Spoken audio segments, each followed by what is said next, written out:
Welcome in. It is another episode of the Three-Man Rush. I am Big O, Jerry Ostroski. She is Sara Larson. I believe that you were in Buffalo. I am. I had a lovely flight at 4:58 this morning. Nice little connection in JFK, and been kind of traveling all day and getting settled in. Went a little Christmas shopping this afternoon, and my son comes home from college tomorrow, so had to get him a couple of things as well. So been a busy day. I don't feel like I don't feel like I've sat down until now. So I'll tell you what, you've been busy. You're in Buffalo. Your son's coming back, and what better way to celebrate Buffalo than to welcome to this episode of Three-Man Rush? What better way to celebrate Buffalo on the Buffalo Rumblings Vidcast Network than having some Picasso's Pizza? We're presented by Picasso's Pizza. You can treat yourself to the most flavorful pizza on game day. Picasso's. We are Buffalo Pizza, and you can ship local and nationwide. So if you're down in Miami and you want some Picasso's Pizza, just go online at picassospizza.net and get yourself some delicious Picasso's Pizza, a Buffalo staple. Sarah, I'll tell you what, it's college football obviously is coming to an end. We've got bowl game palooza getting ready to start here real soon. And if we were to go ahead and cover every bowl game, we'd have we don't have enough time to do it. Yeah. So we'll touch on a few bowl games later. We'll get into some Buffalo Bills talk. I don't know. Did anything happen today? Is there anything to talk about? I don't know. Some guy named Cole Beasley showed up. Too much has been happening, so I needed a day off. I'm hoping nothing else happened. Right. Cole Beasley obviously is in the house. He showed up, and we'll talk about that. We'll talk about what it means to the Buffalo Bills, and we will also maybe talk a little bit about power structure within the Buffalo Bills organization as they get ready to take on the Miami Dolphins on Saturday night in Hallmark Stadium, a place where you will be, where I will be, and I cannot be more excited. But in the world of college football, and I don't know, how familiar are you with the late football coach Mike Leach? How familiar do you know him very well? Do you know his work? Did you follow him at all? Yeah, so I know I've mentioned a couple of times in the past that my dad my dad and my uncle, they were both born and raised in Washington State. So my dad went to Washington State, and my uncle went to UW. So I've throughout my years definitely followed Washington football. So I knew Mike Leach when he was the head coach over at Washington State.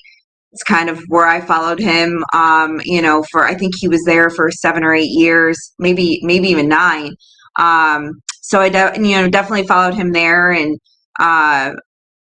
when he became the head coach at Mississippi, it was interesting to me to see how, whether or not he was going to turn the program around. The SEC is a very hard conference to begin with. So just tragic news. And for those that haven't heard, obviously, Mike Leach went into the hospital a couple days ago, and unfortunately was met with some complications. They're saying heart complications after his admission into the hospital, and he passed on. Was it Monday night or Tuesday night? I think it was Monday night. Yeah. Oh, Jerry, you're muted. Excuse me. I'm sorry about that. They announced it Monday, but actually I think happened Sunday night. But Leach was an interesting person. And the thing about Mike Leach, and I don't think people really understand this, is that he kind of started a revolution. He was the guy that it was okay to be different. You didn't have to be the tough guy. You didn't have to be – and when I say tough guy, Mike Leach was tough. But when I talk about Leach, when I say the tough guy, the stereotypical football coach, I mean, he was a lawyer. He had his law degree. He's a guy that studied football in a different manner. He looked at it in a different manner. And, his style of play was developed under a guy by the name of Hal Mumme. He was a Hal Mumme disciple, and his overall coaching record, Coach Leach, was 158 and 107. He was 8-9 in bowl games. But he was always known for the soundbite, right? He was always known for being different. And I had briefly met Coach Leach back when he was at Oklahoma, and he was part of an Oklahoma staff under Bob Stoops, which had a bunch of Division I head coaches under it over the time. Leach was one of them. Mark Mangito was another one. Obviously, Bob's brother Mike.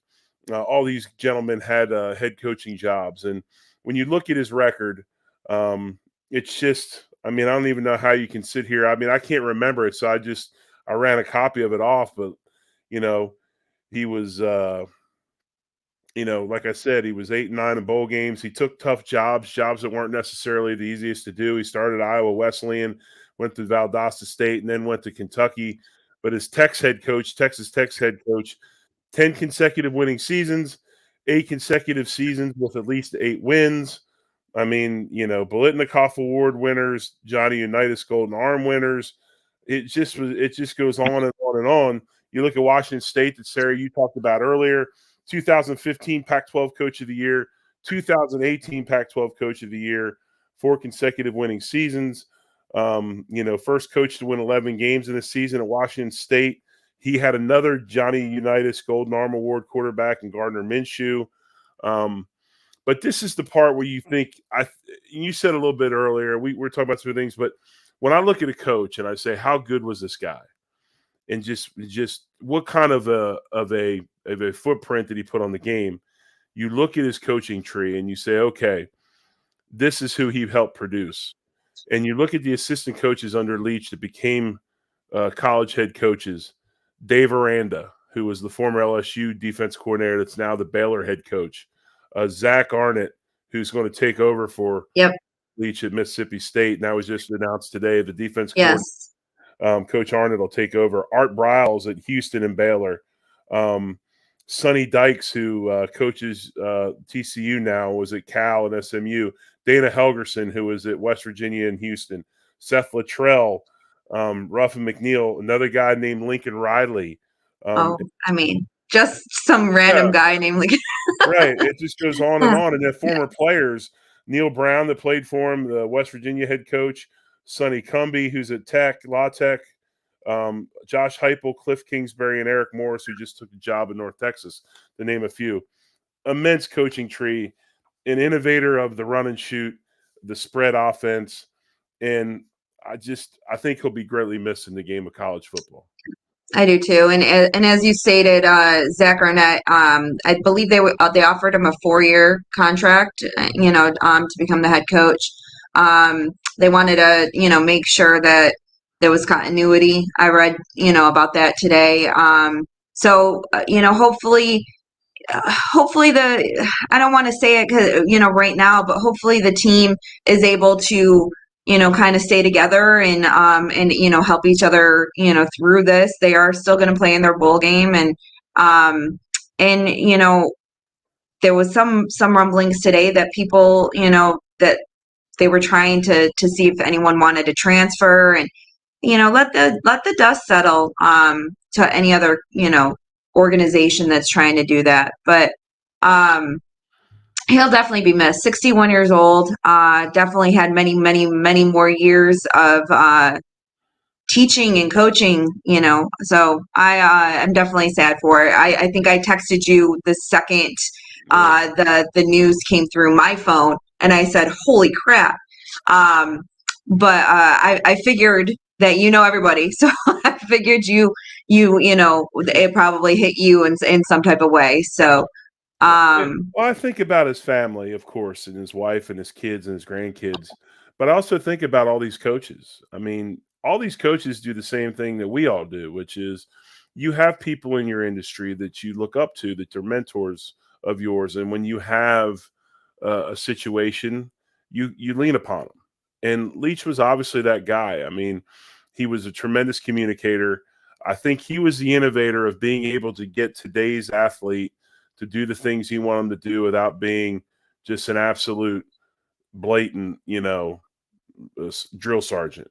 But I also think he was honest with these kids. And you can't BS kids nowadays. You just can't do it. And he was honest with them. And so he's going to be missed. And, hopefully through the Lincoln Rileys of the world and these other coaches, his legacy will live on, and we'll continue to see that style of offense progress and move. Because, look at the guy who's coaching Miami right now, the Dolphins. He's not your normal everyday football coach, right? I mean, he's a little bit quirky. Nick Soriano at the Philadelphia Eagles is a little bit quirky. Leach kind of made it cool to be quirky. I mean, Leach kind of brought the guy who was perceived as the highly educated X's and O's wonder boy, to the forefront. And he changed the coaching. He changed the coaching world. He changed football. And he will be greatly, greatly missed. So last week we kind of started talking about the Army Navy game to kick off the show, and we both kind of said it's a classic, and I made a couple comments. I think it was 122nd game, and it ended up being a crazy game. So if anybody has not had a chance to see it, it was a very entertaining game, in my opinion. First time ever in history of 122 games that it went to overtime, and they made it interesting. And in the end, it was a heartbreaking loss for Navy. They fumbled on the 1 yard line and set Army up for the game-winning field goal. What is your opinion? Kind of looking back at that game. I know you said you had a couple of feelings about how that end of that game panned out. Well, first of all, I was duck hunting at the beginning of the game, so I didn't get caught up in my feelings watching the moms talk about their kids. Part of that was on purpose, because I'm telling you, that's the biggest tearjerker of the season. We talked about it last week, is to watch these mothers talk about taking their kids to these service academies and dropping them off and leaving them there. Crazy, crazy things. But I was pissed at television. Get the camera off the poor kid that's having the meltdown after he fumbled the ball. I don't know why we have to do that. Let the kid have his moment. Obviously, his teammates took care of him and helped him up. I mean, the other problem I had with the game is as soon as the game was over in the locker room, I don't know if you've seen an article, but Ken Niatamaloa, the longtime head coach of the Navy midshipman, was let go by the athletic director, fired. The game wasn't even cold yet, and he fired him in the locker room, which I thought was just ridiculous. Ken deserves much, much more respect than that. And I lost a lot of respect for Navy for doing that to a man that served that school for so long. But one of the most you never go to an Army Navy game thinking you're going to be wowed and entertained with offense, right? It is a lot like, I hate to take the sporting events and say that they're like battle, but that game's a lot like going to battle. There's a lot of push and shove and no give and take, and eventually somebody breaks through the threshold and somebody's a hero. And unfortunately for Navy, and which is true to their mascot, somebody is a goat. So, unfortunately, that was the deal. That was the deal. But again, if you like defensive strife and not much offense, a great Army Navy game. Yeah. So Heisman came out on Saturday, and your guy that you've been saying for the last few weeks, Caleb Williams, was the 2022 Heisman Trophy winner. Runner-up to Max Duggan and TCU, who is kind of who I was on the boat for quite a while. As the Heisman, I'm not going to say I was on the boat for TCU for any other reason. No, you weren't. You weren't consistent there. Yeah, but I mean, Caleb Williams. Right? I think the finalists. There was 4 finalists. They were all quarterbacks. With CJ Stroud was the third, and then I'm trying to think of Georgia's Stetson Bennett. Yeah, Georgia's quarterback. So, I mean, his stat line was ridiculous this year. I wrote some down. He had 37 touchdowns through the air, another 10 on the ground, only 4 interceptions. over 4,000 yards and over a 66% completion percentage. I mean, just ridiculous Right. numbers. And those are through 13 games, not no NFL, 17, like Right. those are ridiculous numbers. Obviously, in college, there's a little bit of a difference. You have a lot of the schools which do the spread offense, and you have a lot of schools, that have the wide receivers in order to be able to do this, and then they kind of go crazy. But USC and Lincoln Riley and Caleb Williams, let's go. That I can't wait to see where what happens to him. I'm wondering if he'll transition into the NFL. But he had an amazing season. I think Caleb Williams is as big of a prospect as there's been in quite some time as far as the quarterback position and going to the NFL. This is Lincoln Riley's third Heisman Trophy winner. His first was a guy named Baker Mayfield. Second was Kyler Murray, and then of course his third. I don't mean to laugh, but we were just talking about all these wonderful Heisman trophies and whether candidates and whether or not they can transition well into the NFL. And we had two really bad back to back, Murray and Baker. Well, I'm not gonna clown on Baker considering he had 6 coaches in 3 years or 2 years. Understand. And then especially, and I'm going to be honest with you, I think that you're going to need to accept him a little more because he's going to be the quarterback of the Rams. I have a feeling. The other performance he had the other night was crazy, but no, Kyler Murray is struggling. I think Kyler Murray did himself no favors. Obviously, he's got the ACL injury, which I paid for him. I don't want anybody to get hurt. I don't like it either. Yeah. No, I don't. But something's got to change there, and it might be Cliff Kingsbury real soon. But no, I like Caleb Williams. Gets 544 first place votes, won in a landslide. But like you said, tremendous numbers. And if you watch the Heisman Trophy presentation, and I don't know if you did, it almost seemed like I did not. I was traveling. His mother and father had a look on their face, and if you listen to their story, they have been planning this since he was born. He's one of these kids that and just like Kyler Murray was the same way. His father built him from the time he was a young kid up, and this is the same thing with Caleb Williams. So does not shock me. Got to see him play at OU before he went to USC. Tremendous talent. Obviously, CJ Stroud gets third. Stetson Bennett and I believe Caleb Williams. Who was it? Was it Stetson Bennett and Caleb Williams?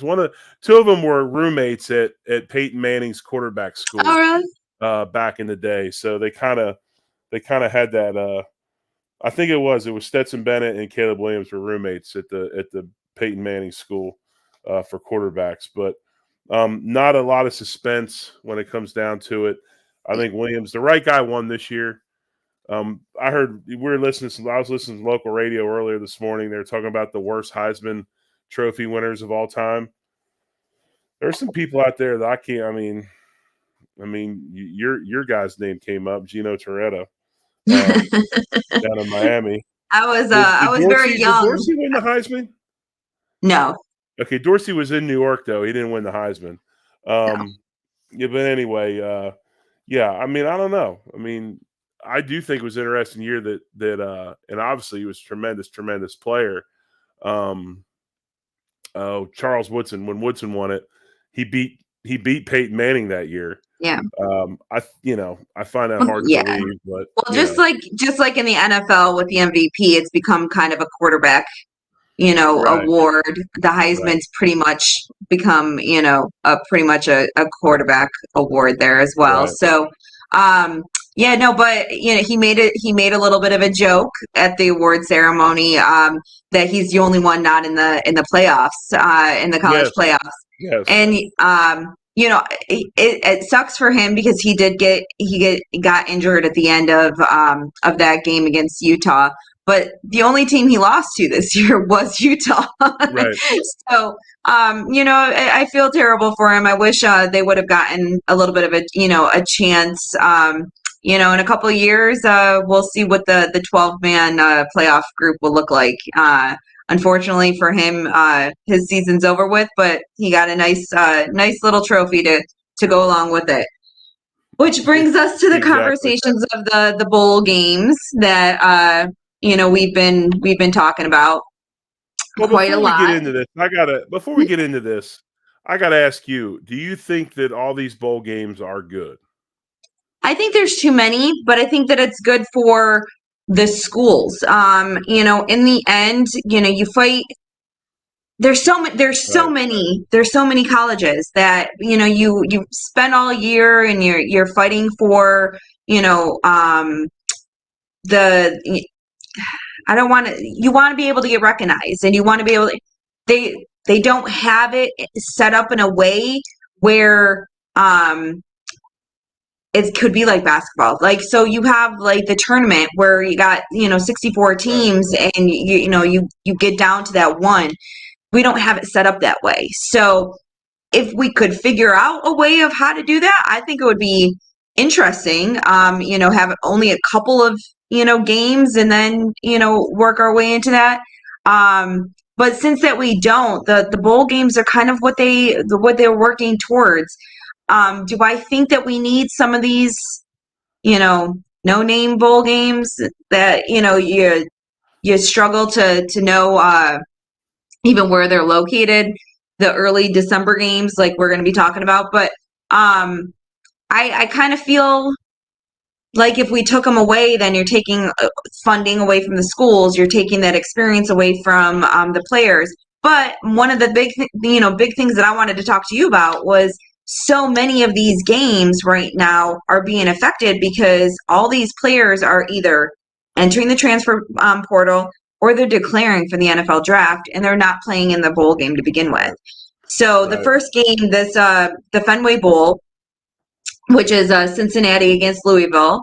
A couple of, two things that I found interesting there was Louisville's coach, Satterfield, is Scott Satterfield leaving and is actually going to become Cincinnati's coach. So, kind of intriguing how they put them two up against each other. I think they might have done that on purpose. But Cincinnati has so many people that I think they have 11 now that their coach, has left, obviously. What's his name? Finkel. Yes. Finkel. So he left. 11 players have already entered the transfer portal, and they're saying anywhere between 4 and 5 are sitting the bowl game out. So, I mean, you're talking, not saying that they're all starters, but that's definitely going to impact the game. Louisville's 1.5-point favorites already. But Cincinnati is on paper the better team. The question is with everybody out and them not having their I believe Finkel's already gone, so they're not having him coach. And I believe I haven't been able to confirm this, but Satterfield is going to coach for Louisville but I'm trying to find confirmation on that, and I have not been able to. But yeah, I don't know on the Satterfield part of it. Finkel is actually going to be in the press box with Wisconsin. He's actually going to be up there when they play their bowl game. You bring up a great point, and this is where the argument for these bowl games is taking place, and this is where the argument for them and keeping them in place is, and that is the amount of kids transferring and going to the draft after the season's over. Is like you talked about. This game gives a head football coach another 2 weeks to prepare. Okay, so you're looking for a good solid week of preparation for the game, and then usually a week or so before. So it's going to come out to around 20 practices. So it's 20 more practices or so, and you get another game. So your backups that are now starting because these guys have left are going to get that much more practice, that much more experience. And when you come down to it, it's almost like having another spring practice. Spring practice in college football is 20 practices. And there's regulations about how many times you can wear pads, how many times you can't wear pads. I mean, all these different things. And with this, there are no regulations. And so you get a good solid 20 practices plus a game. So it's almost like having another spring season between your regular season and your spring ball season. So that's why colleges like him. It damn sure is not for money, Sarah, because they don't make any money. They make no money. As a matter of fact, most schools lose money. It costs them to send their team to these to games. travel. Yeah. Right. But, again, the schools that like to, the academic side of a college that likes to clown on athletics will also take on December 17th when Cincinnati and Louisville roll out on the field at 11 a.m. on ESPN, or when the next game we talk about, Oregon State, Florida, rolls out at 2:30, that all that national marketing, and you're a marketing person, you understand marketing and brands, there is no amount on it, right? So that's just another thing on TV, push your school and the agenda. So I think these bowl games will stay in place as long as sponsors want to pay the money to have them. And you know what? They're not hurting anybody. So have you, do you have any, this is the part that becomes hard though, is trying to predict whether or not, you think that, these, freshmen and sophomores who haven't played most of the season are going to now have to step in for the people who are transferring and the people who have decided to declare for the draft. And you got to, kind of try to decide what you think is going to happen. I kind of went back and forth myself, and even though Louisville is the favorite, I still have Cincinnati pulling off a very narrow victory with 23-21. I'll be honest with you. I don't know what to think of this game. And the main reason is because of the head coach. You got one on one side, one on the other. It's almost like he's having his own inner squad game during a bowl game. I will say this: I do like Cincinnati a lot. I watch them a lot. They played University of Tulsa. We didn't play them this year, but we play them quite a bit through the AAC years. Now they're going to the Big 12. I like Cincinnati as well, and I think it's going to be an ugly, ugly football game. I think it's going to be 17-10 Cincinnati. I don't see a bunch of offense. All right. So the next game we're going to talk about that's going on Saturday is the Las Vegas Bowl. So Pac-12 against SEC. We got number 14. We actually have a ranked team going this early in the season. How about that, right? It's kind of crazy, but we got Oregon State taking on Florida. This is actually going to be a good game, in my opinion. I think that, Florida would have fared a little bit better, but Anthony Richardson has decided to declare, and he is not going to he's not going to play in the game. I think that the game would have been better if, and it could have been very competitive if he would have played. But I think that in the end, Oregon State is going to run the ball all over the Gators. And I believe it's like a 10.5 point, they're 10.5 point favorites. Oregon State is. So I think that it's going to show. And unfortunately, Florida's going to lose 3 bowl games in a row. I shouldn't say unfortunately. It makes me happy. I'm not a Gator fan. I was going to say, I didn't think you would be. That kind of shocked me a little bit when you said that. Caught me off guard. So, but I know like 5 or 6 players again are not going to play. Right. They have declared for the draft. So the Gators are definitely down quite a few people. I did not read anything when I was doing some research on Oregon State whether or not they had people sitting out as well. So kind of surprised me that I couldn't find much on that. But maybe they as a ranked team, maybe they're looking at it as a little bit differently and going out there full force. I'm really surprised at Florida the way they're playing defense. Their defense is not good whatsoever. And the thing about Florida is, even when they were poor offensively, you could always count on them to have an SEC style defense. They were going to have talent on that side of the ball, and they were going to get after you. And you look at these numbers. I mean, they're ranked 197th in total yards given up. They're giving up 426 yards a game. Passing yards are giving up 239 a game. And then, of course, you brought up the point of rushing yard. You think Oregon State will rush the ball. They should. I mean, Florida's giving up 176 yards a game in rushing. They're ranked 192nd. I find it hard to believe that they're that poor on defense. And then you start taking guys out of the mix and sending them to the draft or transfers. I'm with you. I really, really like Oregon State. I like Oregon State covering the 10 points. I don't have an exact score for you, but I think they cover, and I think they have a big night in Vegas.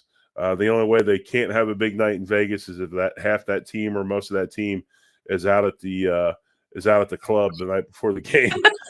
And then again, the way Florida plays defense, it might not matter if they go to the club before. Right. So, no, I definitely like Oregon State in this matchup.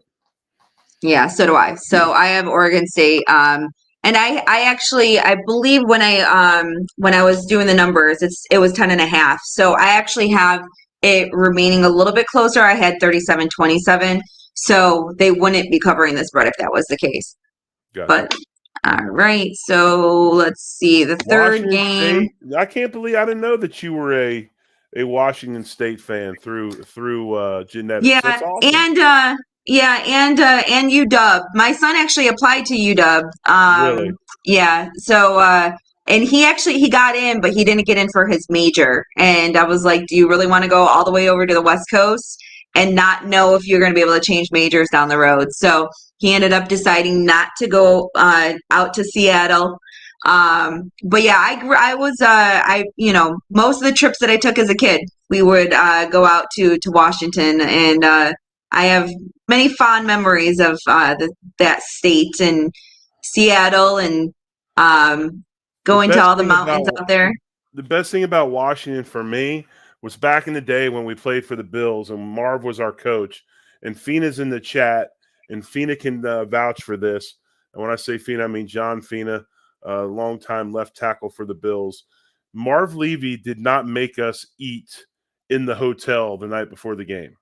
Marv said, you may go out and enjoy a fine meal somewhere else in the city.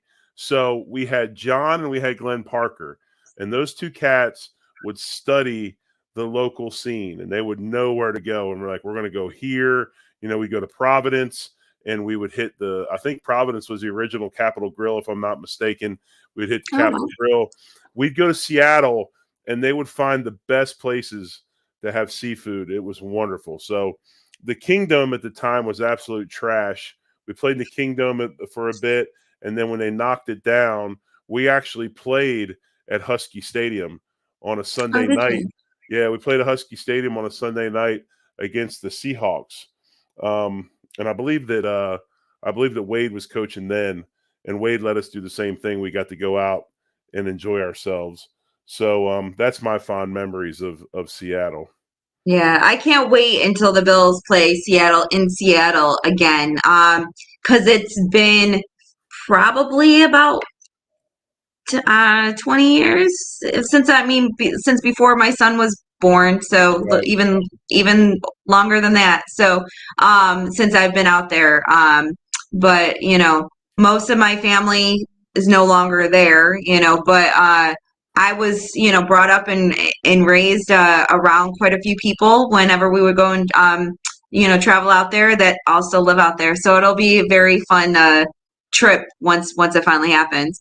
But so we got the LA Bowl with Washington State taking on Fresno State. My opinion is, as much as I love, watching Washington State's offense go out there, I think Fresno State is just going to be a little bit too much for them to handle. I think it's going to be kind of low scoring in the early 20s and probably quite a bit of field goals.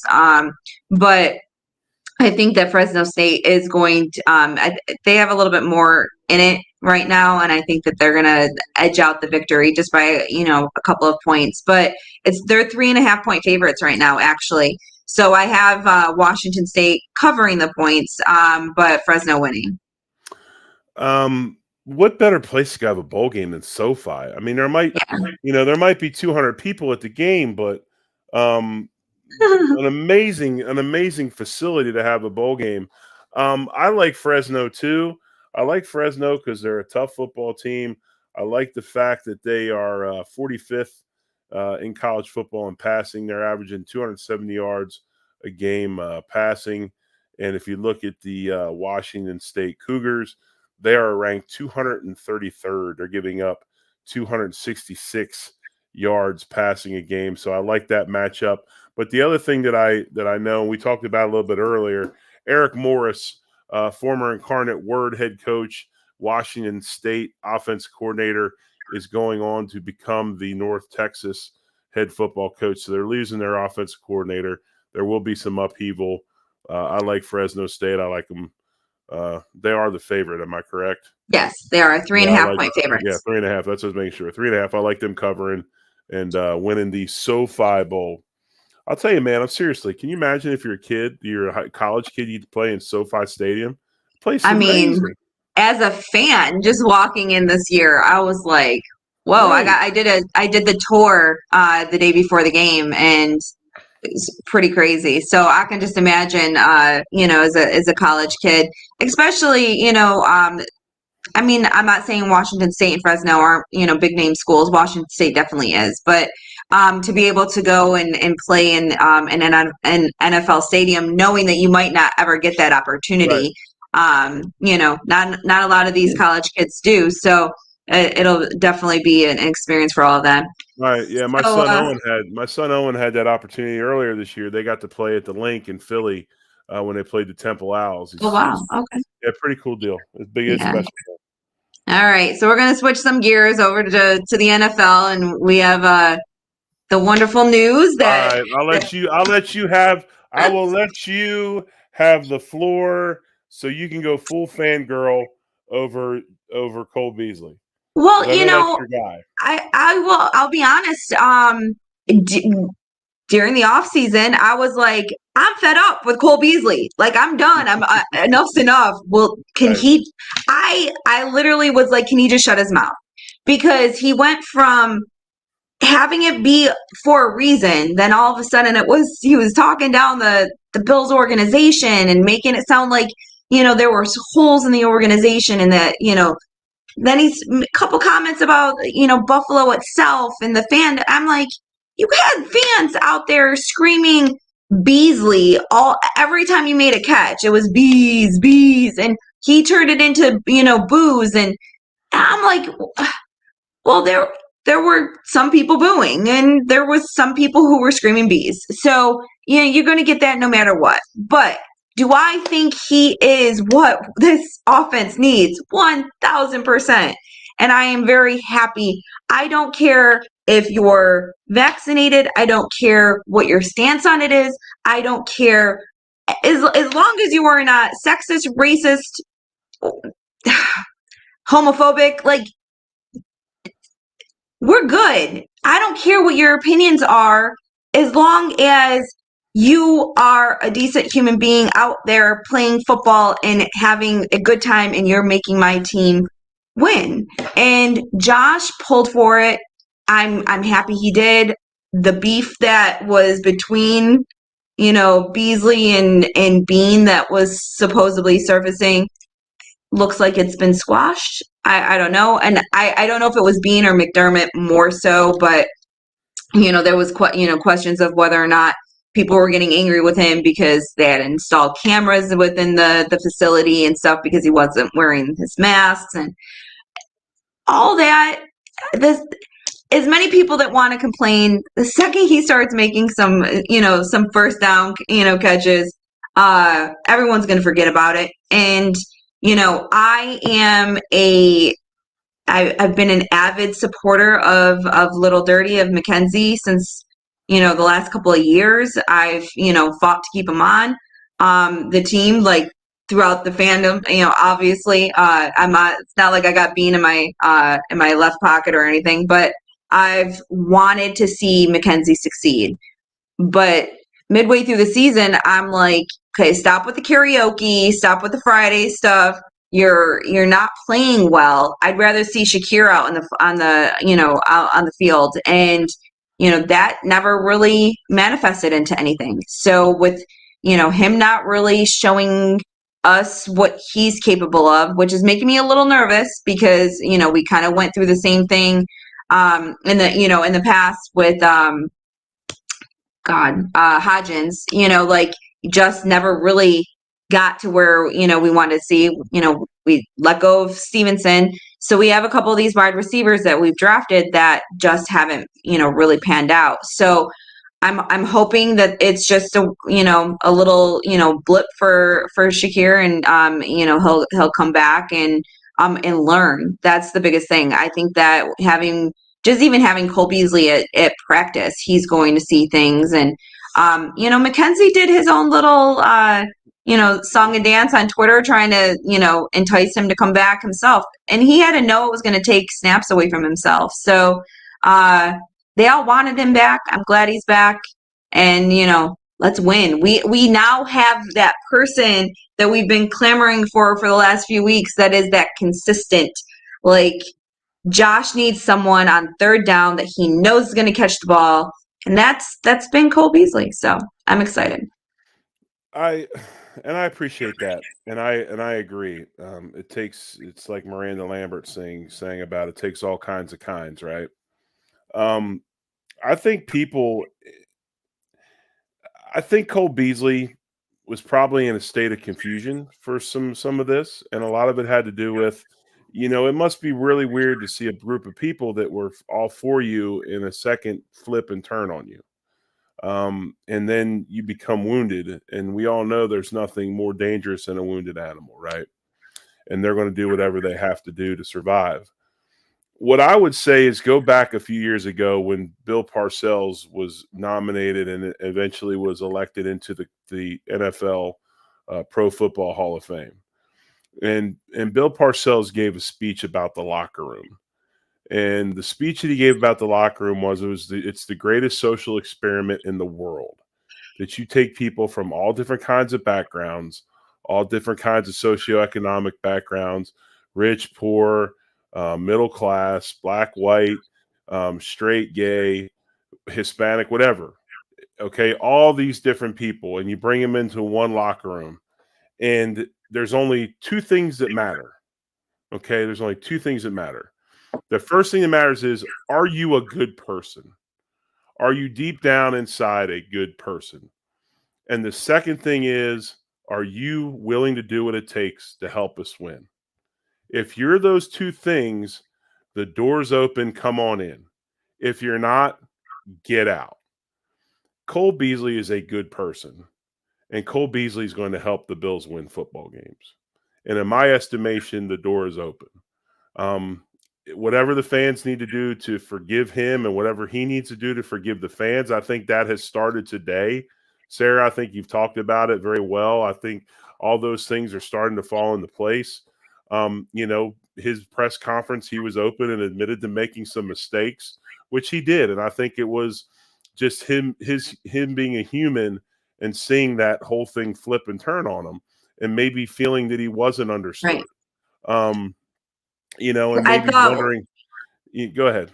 I was just going to say, I thought that part of what he said today with him saying that, Buffalo is home. It's where he's supposed to be. Right. I think that was a huge step because most people didn't care about his stance on things. It was after the fact. It was after, he was gone and started saying stuff about the organization, very public things, about the strife. So I think that, and that's where it got me. But it took me a little bit of time to really, sit there and think about it the other day, just with even the possibility. Because when they said that he was, on the airplane, and he liked the post on Twitter or something, so that, everyone was already talking about it the day before. I said, how in the world can he come back after all that? But then I thought about it. I'm like, how many of us have, an old employee or an old employer that we couldn't stand because they let us go. And we talked so much crap about them. But then if they asked us to come back, we would have came back in 2 seconds. And a lot of times it's the people that you work with, and I was laid off this past September, and it's that same scenario. Like I realized talking to some people, I had a couple of, fond, not so fond words to say about the company, and, they got bought out and they knew, and, yada, yada, yada. And then you get heated. And next thing you know, you're really starting to, especially with somebody else who was laid off. So we're at lunch and we're, trading insults back and forth. If they started a company tomorrow, I'd go back in 2 seconds, especially if they brought in the whole, the crew again. So we all go through it, and I think that, we should, take a step back. Everyone's human, and hopefully it's about football and the impact he's going to have on the field. And I think that what's really, great is he can be on, we signed him to the practice squad. He can be called up 3 times. John Brown has 1 more call up. So we have, the capability of getting them some actual, playing time before the end of the season. And then they can play during the playoffs. So, I believe it all resets. Sal made a really good tweet the other day, kind of, explaining his misunderstanding of it. So they get unlimited call-ups during the playoffs, and I'm glad that he's going to get some reps before that as well. There's no more truthful place in a locker room, and the fact that this locker room in Buffalo has embraced Bees, and they have no issues with him coming back, and players, like you said earlier, have released things. I'm very fine. I have no issues with him coming back, and I'm actually excited that he's coming back for this team. And it's like John Fina said in the chat, he gives 0 what's for Cole's previous anything. Short-term memory loss is a fantastic quality. And it's true. Again, just remember those 2 things. Are you a good person? Can you help us win? That's what matters. And you can do both those things. Yeah, and I think that, like I was saying a little earlier, I think the fact that McKenzie went out of his way to really start stirring the pot with Beasley weeks ago, knowing that it was going to take the reps away from him. That goes to show how much they wanted him back in that locker room. So, I think some of McKenzie's might be a little preemptive strike too, knowing that he's kind of talked himself into it being okay. I mean, he's a competitor. He's going to want to be on the field, but I know what you're saying. Yeah. Yeah. So I'm looking forward to it. I think that, we, even just watching practice today, I was able, even throughout the travel today, I was able to catch a couple of the, the media videos of it and everything. And it just seems just natural. I don't know how he hasn't played in months. And even when he did play, I think he had 13 snaps with Tampa Bay or something ridiculous like that. So he's probably not up to game speed, and probably won't be. But that's why I was saying I think it's really important that we use these the 3 call-ups that we're allowed to bring him up from the practice squad to get him acclimated back, and I'm looking forward to it. And he hasn't been playing, so hopefully he's really healthy, because last year he wasn't. So hopefully he's had a chance to really heal up and just have an impact. I can't wait. I can't wait to see it. And having Smoke out there too, I feel like it's like one of those things. I wish back in the day, when the Bills started in the 90s, when the Bills started kind of falling apart, there was always that part of me that was like, I want Bruce and I want Thurman and I want one more time. Can we all get them back together? So this is kind of the thing. They started something. John Brown and Cole Beasley started something with Josh, and I'm hoping that we can finish it this year. I really want that Super Bowl. So I'm looking forward to it. Triggs44 in the chat says Allen admitted that there are certain concepts they haven't run because Cole was so good at them that it's hard for other guys to do. That makes a good point. It's also, you wonder if he can, is he in shape? Can he play? I think this has been going on for quite a while. I think this has probably been a 4-week process over Yeah. the last month of talking with Cole, where you at health wise, and all those different things. But at some point though, Sarah, unfortunately, we can't have what Gwen Stefani refers to as a holler back girl. We don't. We're going to have to develop some of our Crack own me up. talent at receiver. We're going to have to develop some of our own talent at receiver and quit bringing back the players that we got rid of for a reason in the first place. I honestly don't think Beasley was necessarily. I guess I do. It was He's getting up money. there. It I was mean, money. It it's was money. money. I mean, Yeah. he was due like $6 million. Right. Like it was money. Right. And then Right. obviously there was the internal issues with And that was also that was also a matter of convenience as well. You take that situation knowing you need to get his $6 million off the books, and then you've got the perfect storm. But no, I'm looking right. forward to it. I want to be up there. Obviously, I'm excited. I just hope we can all get up in there and the snow doesn't get us. I think we'll be fine. I think the snow's not Yeah. supposed to start until later in the evening towards Do you think the game. do you think we call up Beasley this week already? Do you think? I mean, he's already practicing. Do you think we get 3? So if we Okay, if you do, who do you waited, sit? If you do, who do you sit? My thing well, is, I I don't mean, think he's gonna. I we'll don't have think he. tons of people. Go Yeah, ahead. if he comes up and hit the chats, Sarah, we have a super chat I want you to bring up from John DeFazio. But when I look at this, I don't think he was brought in to be a rental player. But John DeFazio, I appreciate the super chat. He says Cole will drastically change our offensive production. He is the ultimate zone killer on third down. Cole is absolutely in shape and needs zero on board. I agree with that. I know another person in this house is extremely happy, and that's my wife. She's a huge Beasley fan. Oh, So that's good. she's fired up as well. That's the first thing she said to me. She's like, "Hey, did you hear Cole Beasley's back?" I'm like, "Yeah, I've been Yeah. saying that for a little bit." But But what do you think but about that? I mean, do you think he's ready to go right now? I mean, I think that whether we wait the week and then so right now what there's 4 games left.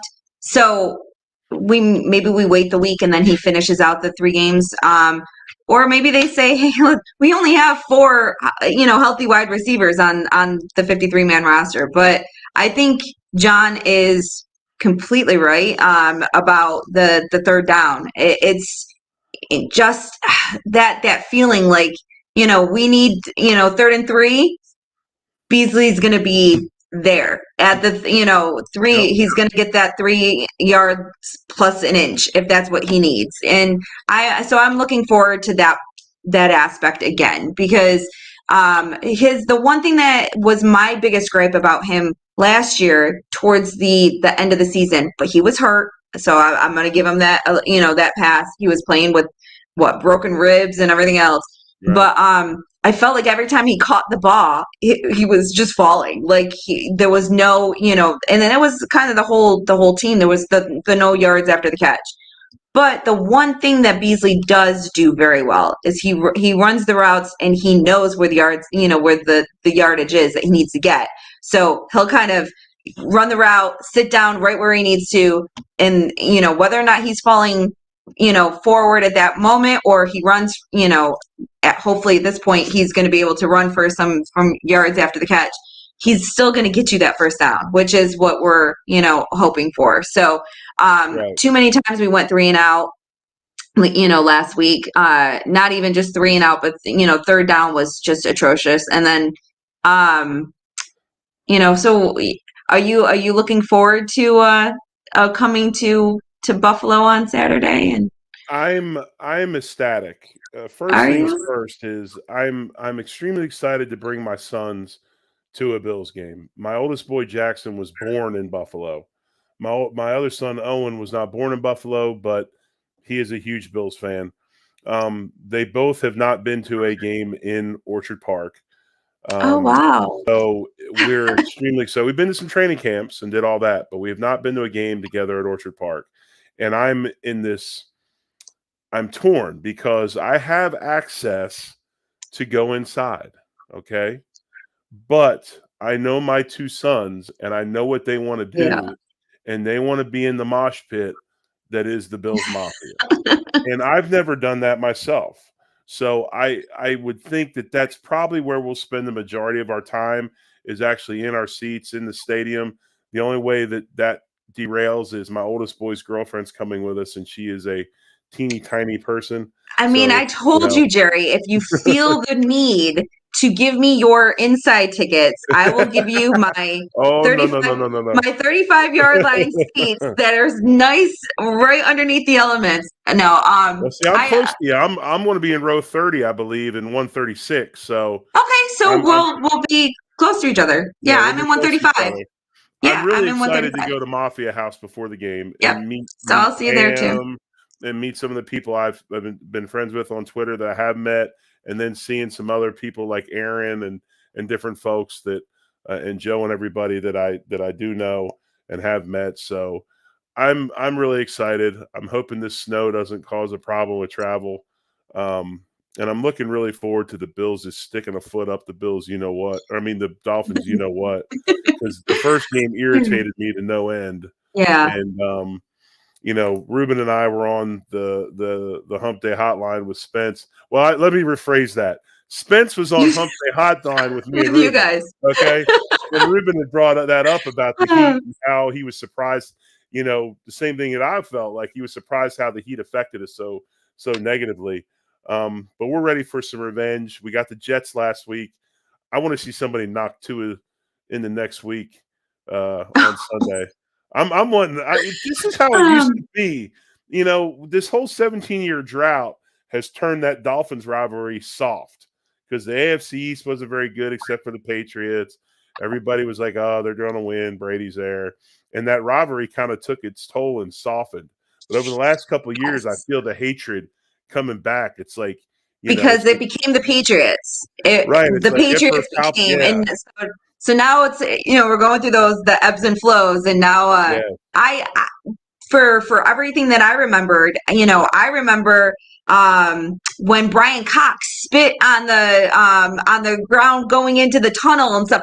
So when his son came onto the Bills, I was like, I can't right. like him. I can't But like. here's I what you remember don't him realize. spitting. Here's what you don't realize. Brian Cox, honestly, is a really good dude. Yeah. He's an awesome guy. Like, if you took the whole Hawk and the Loogie thing out of it and you knew him and you'd be like, damn, he's really cool. I want to hang out with him. I actually enjoyed playing against him. I thought he was great. And off the field, he was great. He ended up coaching as well. But yeah, it was funny when his son was on the Buffalo Bills. But Yeah. no, I'm looking forward to it, man. I can't wait. You know, bowl game stuff in the Final Four until they expand this thing to 12. I know we talk about college football all the time. We love college football, but I just can't get as fired up for it with this kind of made for Format. television staged 4-man event. Um, but with the NFL is how it should be. They should Yes. take the NFL model and do that. And we're leading with 5 games left. I expect the Bills to win the next 5 games. Well, if And we keep that number one seed. if we win this weekend, we are locked in for the playoffs. So that's another big motivation. I right now I don't want to give a prediction. I've been doing really well on being bad You don't wanna of my give a predictions. prediction because you're nervous, or No, there's a because superstition thing? I feel like I did the whole blowout thing for so long, and Right. every time did the blowout, we would lose. And Mm, so I'm like, okay, so yeah, then I've been humbled. Let me go back into this, 3, 4, 7 point, oh, but we have to at least cover. So now I'm just like, you know what? We win this game. We're gonna win this game. We are winning this game.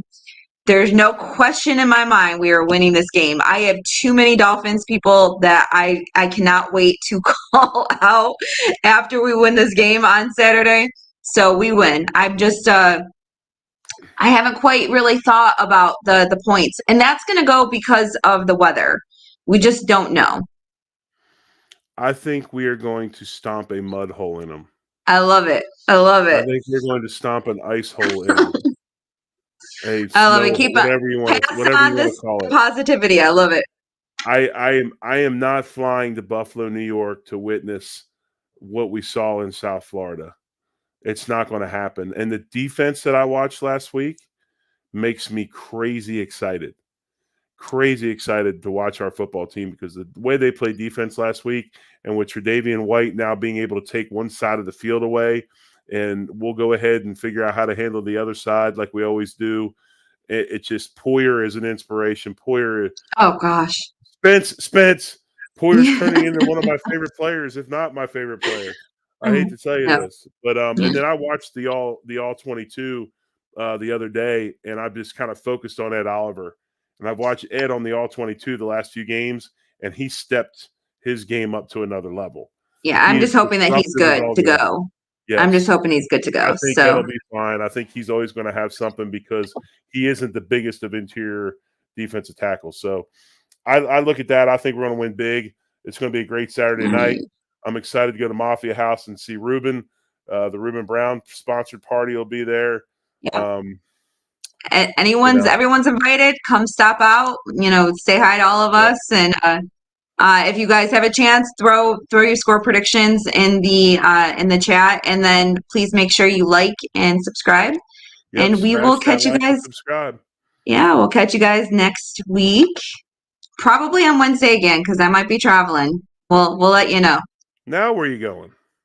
Well, next week is Chicago, so Gee whiz! I'm heading I out. want I to think I'm be. I heading want to out. be you. I think I'm going to be heading out on Thursday, so we might be able to go Thursday night. We'll have to find out, but it depends on what we plan on doing in Chicago. So But if you have predictions, any questions for us, hit us up on Twitter at 3_man_rush, and then our Twitter handles are right there on the screen. You can hit us up on those at any time. She is Sara Larson. I am the big O, Jerry Ostroski. This is the 3-man rush, and I will say this: besides Go Bills, just what's so funny about peace, love, and understanding? One love. Sarah, great job. We'll talk to you soon. I guess.